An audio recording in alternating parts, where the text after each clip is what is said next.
In this video, I'm going to teach you how to use Blueprint Extractor in Dead Cells. It's a very easy process, so make sure to follow along.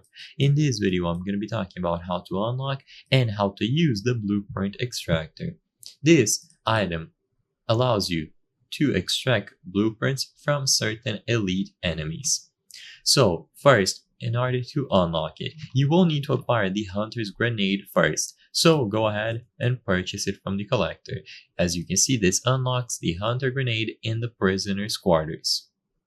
Now, once you have the Hunter's Grenade unlocked, this is what you are going to see. Use this to annoy a monster. When its health is down to 40% or less, use Blueprint Extractor. So all that you have to do is lower an enemy's health to 40% or below, and after the enemy is damaged, you will be able to use the Hunter's Grenade and you will see the Blueprint Extractor pop out.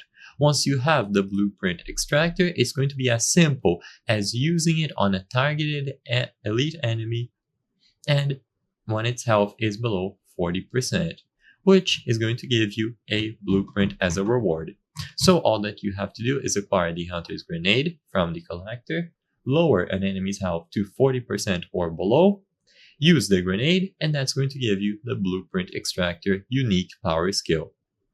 And then you can use it on a targeted elite enemy when its health is below 40% to acquire a new blueprint. So I hope I was able to help you on how to do this. Make sure that you are in range because you will need to charge it for about 1 to 2 seconds. And I hope I was able to help you. If this video helped you, consider subscribing. As you can see, according to our channel metrics, 82% of the people watching our videos are not subscribed. If you subscribe, you can help us make higher quality videos, so I highly count on your support. Thank you for watching and I'll see you on the next one.